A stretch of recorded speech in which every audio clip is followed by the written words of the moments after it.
नमस्कार। आकाशवाणी देहरादून से प्रस्तुत हैं प्रादेशिक समाचार।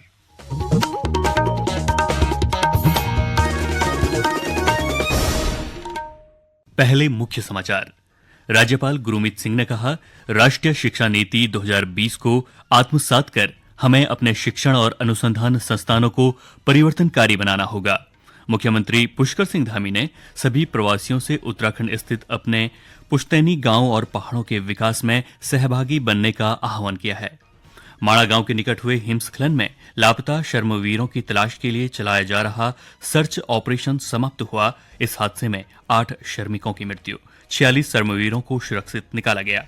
और मुख्यमंत्री ने हिमस्खलन की घटनाओं में कम नुकसान के लिए हिमस्खलन निगरानी तंत्र विकसित करने के निर्देश दिए हैं। प्रभात समाचारों के साथ मैं जयवीर सिंह। और अब समाचार विस्तार से। राज्यपाल लेफ्टिनेंट जनरल गुरमीत सिंह ने कहा है कि भारत की समृद्ध ज्ञान परंपरा और राष्ट्रीय शिक्षा नीति 2020 को आत्मसात कर हमें अपने शिक्षण और अनुसंधान संस्थानों को परिवर्तनकारी बनाना होगा। वे दून विश्वविद्यालय में विद्या भारती उच्च शिक्षा संस्थान की ओर से आयोजित 2 दिवसीय राष्ट्रीय संस्थागत नेतृत्व समागम 2025 के समापन समारोह को संबोधित कर रहे थे। राज्यपाल ने भारत केंद्रित शिक्षा और अनुसंधान को सुदृढ़ करने की आवश्यकता पर बल दिया और संस्थागत नेतृत्व को राष्ट्र निर्माण की एक महत्वपूर्ण कड़ी बताया। उन्होंने कहा कि यह सम्मेलन केवल विमर्श का मंच नहीं, बल्कि एक विकसित भारत के निर्माण के लिए संस्थानों की भूमिका को पुनर्भाषित करने का अवसर है। राज्यपाल ने कहा कि एक राष्ट्र की मजबूती उसकी शिक्षण संस्थानों पर निर्भर करती है और ये संस्थाएं उतनी ही सशक्त होती हैं जितना दूरदर्शी उनका नेतृत्व होता है। राज्यपाल ने कहा कि इस सम्मेलन में जारी देहरादून घोषणा पत्र देश के शिक्षण संस्थानों के नेतृत्व में सुधार की दिशा में मील का पत्थर सिद्ध होगा। राज्यपाल ने सभी शिक्षाविदों और शोधकर्ताओं को भविष्य में भी इसी तरह शिक्षा और अनुसंधान के क्षेत्र में उत्कृष्टता लाने के लिए प्रेरित किया और भारत को ज्ञान विज्ञान में विश्व गुरु बनाने की दिशा में कार्य करने का आह्वान किया। मुख्यमंत्री पुष्कर सिंह धामी ने सभी प्रवासियों से उत्तराखंड स्थित उनके पुश्तैनी गांव और पहाड़ों के विकास में सहभागी बनने का आह्वान किया। मुख्यमंत्री ने उत्तर प्रदेश के गाजियाबाद में आयोजित उत्तरैणी मकरैणी महोत्सव में प्रवासियों से अपनी पैतृक भूमि में निवेश कर वहां स्वरोजगार, लघु उद्योगों को बढ़ावा देकर अपनी जन्मभूमि को आगे बढ़ाने पर जोर दिया। उन्होंने कहा कि इस प्रकार के महोत्सव हमारी सांस्कृतिक विरासत, लोक कला, लोक संगीत को बढ़ावा देने के साथ उत्तराखंडी प्रवासियों को प्रेम के एक सूत्र में पिरोने का भी कार्य करते हैं। उन्होंने इस महोत्सव को उत्तराखंड की संस्कृति, वेशभूषा, खान पान, अपनेपन का संगम बताया है।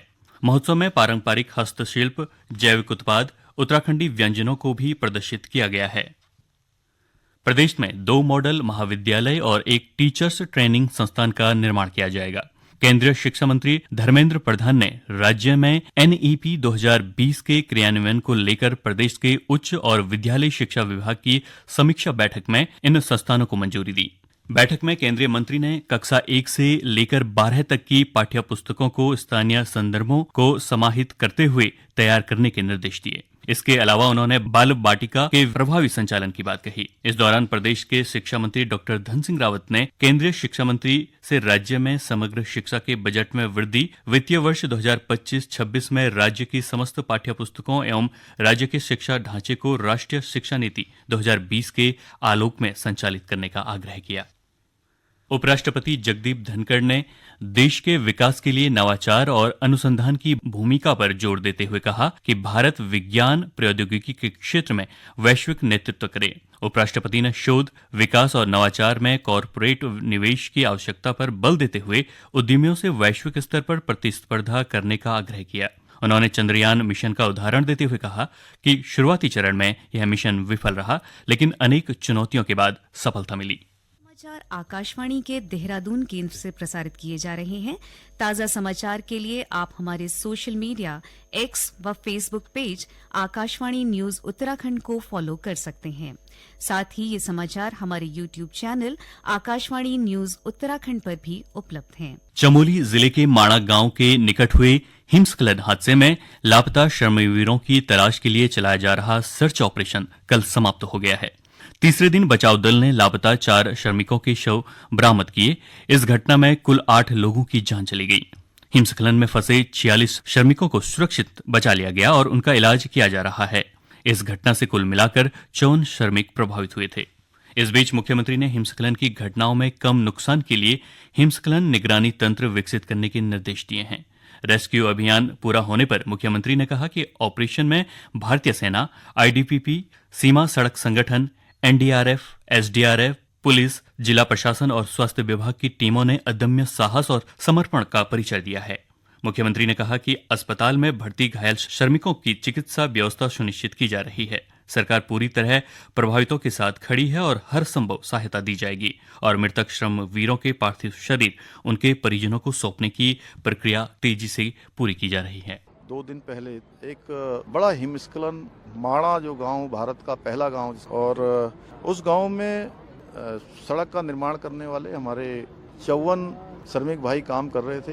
अचानक हिमस्खलन हुआ, बड़ा एवलांच आया और उसमें से अभी तक चूंकि लगातार ये 3 दिनों से, जो 2 दिनों से रेस्क्यू अभियान चल रहा है, उसमें सभी लोगों ने बहुत प्रयास करके, सेना के लोग हैं, बीआरओ के लोग हैं, आईटीबीपी है, एनडीआरएफ के लोग हैं, एसडीआरएफ के लोग हैं, जिला प्रशासन है, स्वास्थ्य विभाग, खाद्य विभाग, सभी विभागों के लोग सब मिलकर उन्होंने बहुत अच्छा किया। 46 लोग जो हमारे वहाँ पर जीवित अवस्था में थे, उन सभी को बद्रीनाथ से जोशीमठ शिफ्ट किया। जोशीमठ से 1-2 लोगों को जो हायर सेंटर भेजने की आवश्यकता थी, इनको हायर सेंटर भेजा है। उधम सिंह नगर के गोविंद बल्लभ पंत कृषि एवं प्रौद्योगिकी विश्वविद्यालय में आयोजित 3 दिवसीय 97वीं एथलेटिक प्रतियोगिता के आखिरी दिन विश्वविद्यालय के छात्र छात्राओं ने अपना श्रेष्ठ प्रदर्शन दिखाया। वार्षिक खेलकूद प्रतियोगिता के पुरुष वर्ग 800 मीटर दौड़ में कनिष्क वर्मा ने पहला स्थान प्राप्त किया। पुरुष वर्ग के शॉट पुट में आयुष पुरोहित ने 9.52 मीटर गोला फेंककर पहला स्थान प्राप्त किया। महिला वर्ग के शॉटपुट में अनुप्रिया आर्य ने 6.89 मीटर के साथ पहला स्थान हासिल किया। पुरुष वर्ग की लॉन्ग जंप में विशाल ने पहला स्थान, जबकि 4x400 मीटर रिले के महिला वर्ग में मंदाकिनी हॉस्टल की छात्राओं ने कब्जा जमाया। ऊंची कूद में गोल्ड मेडल हासिल करने वाली महिला खिलाड़ी महक का कहना है कि शिक्षा के साथ साथ खेल भी आवश्यक है। उन्होंने कहा कि इससे दिमाग और शरीर दोनों स्वस्थ रहता है।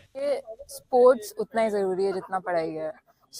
जितने अलग अलग स्पोर्ट्स हो रहे हैं हमारे वहाँ, ये कंट्रीब्यूट करता है हमारी हेल्थ में।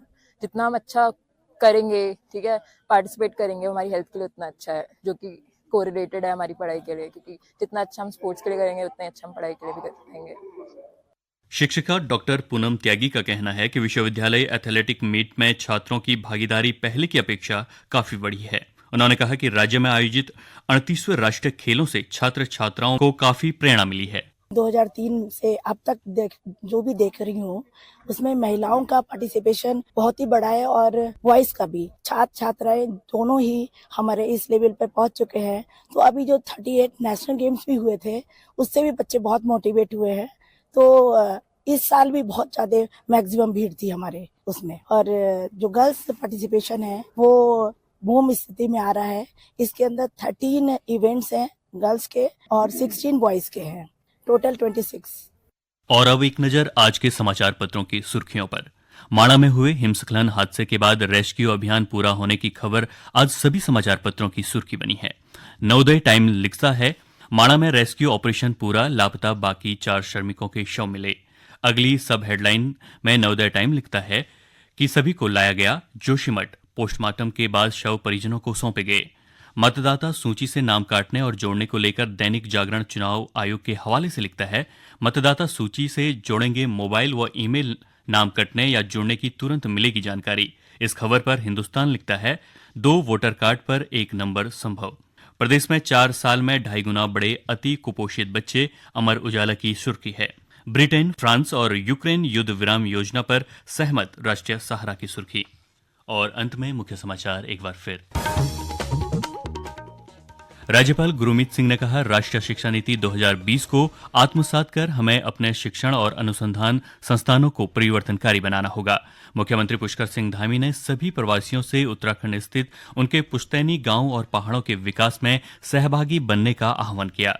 माणा गांव के निकट हुए हिमस्खलन में लापता श्रमवीरों की तलाश के लिए चलाया जा रहा सर्च ऑपरेशन समाप्त हुआ। इस हादसे में 8 श्रमिकों की मृत्यु, 46 श्रमवीरों को सुरक्षित निकाला गया और मुख्यमंत्री ने हिमस्खलन की घटनाओं में कम नुकसान के लिए हिमस्खलन निगरानी तंत्र विकसित करने के निर्देश दिए हैं।